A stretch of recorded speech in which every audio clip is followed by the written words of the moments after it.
So, touchdown Bhutan. Nandito po kami sa Paro Airport. And look at that. Napaka-majestic ng Bhutan.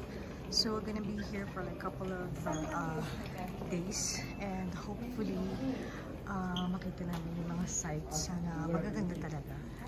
And yung plane ride namin, it was so uneventful considering it's the world's most dangerous airport, guys.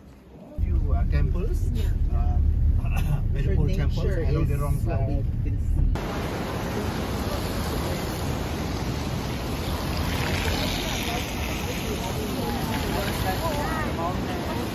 So guys, room tour muna tayo here in Bhutan. Eto, may bidet, our toiletries, shower, and then kompleto sila sa amenities. So, yeah. Okay. And then, ito yung closet. Here, laundry bag. Oh, may pa-sleepers pa. This is my bed here. And then, let's look at the view. That is my view of Thimphu. Yan natin to. This is another side of Thimphu. Look at that.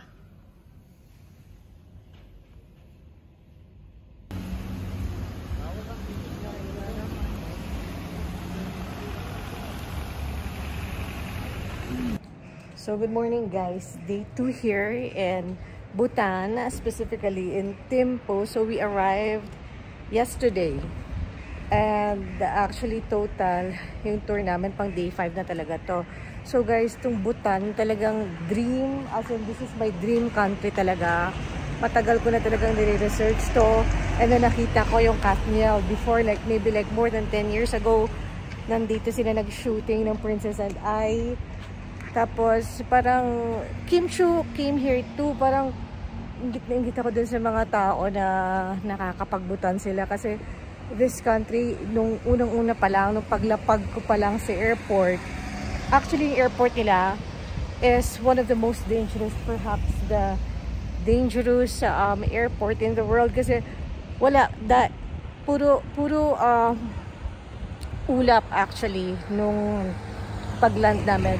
Mga 50 minutes to 1 hour lang siya away from Kathmandu. So we left Kathmandu siguro mga delayed na for 14:30, so 2:30 in the afternoon.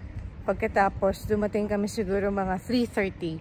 Na delayed kasi umulan, as you know guys, monsoon weather, rainy weather here in Bhutan, so umulan pa kahapon. So guys, cloudy. Tapos ang dami-daming mountain ranges. There are few pilots lang sa buong mundo na pwedeng magpatakbo or magpiloto ng airplane dito sa Bhutan. And I think if you're a pilot, Bhutanese pilot, I think you can fly anywhere else in the world.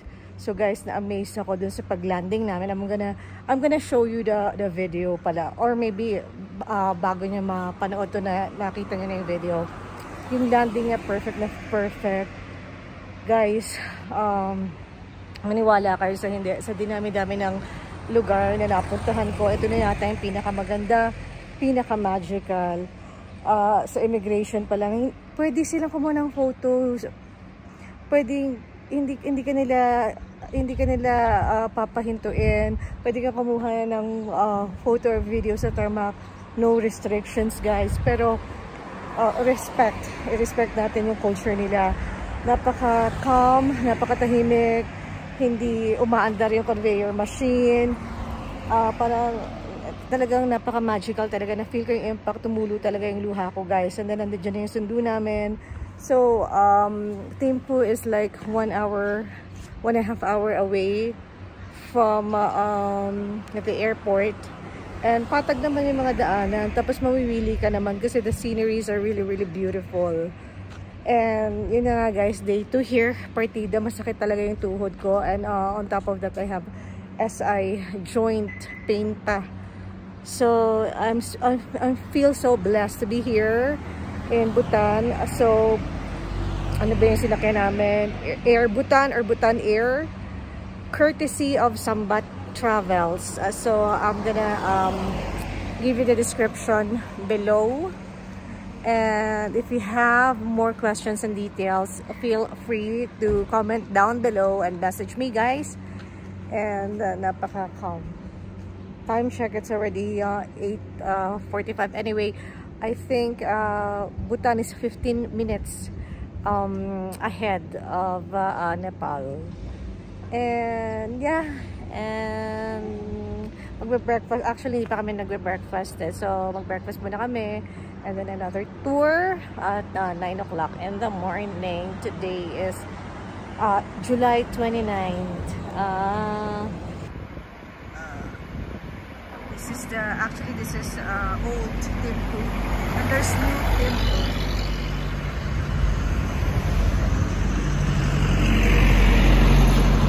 Guys, this is black coffee, medications. I have congee with egg, and then I have fruits, egg.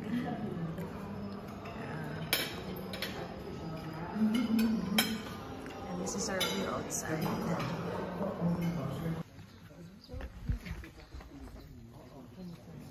Was begun in 2006 and completed in 2015. It took almost 10 years. Before having this Buddha statue here, there's a man called, this is a master actually, local master called Tsering Wangde Rinpoche. Lama is a precious master. So he was the one who initiated to have Buddha statue here. The problem was, he didn't have money. So, but fortunately, he met one Singaporean businessman called Mr. Thieu. So actually, originally he's from Malaysia, but he settled in Singapore. So he was the one who donated $47 million to have this one here. So this is.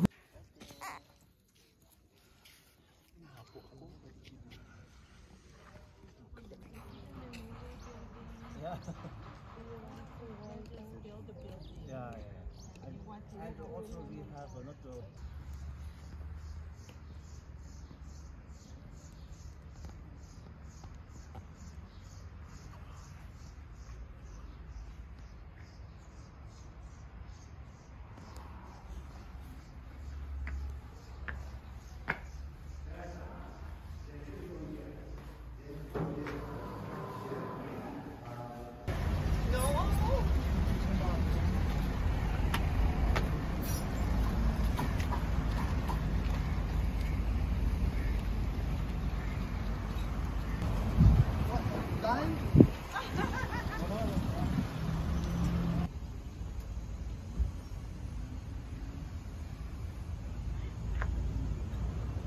Nagka-happy siya. So this is where I bought my Kira. So this is the stone one. With Nabili ka na ng ganyan mo. Shopping galore.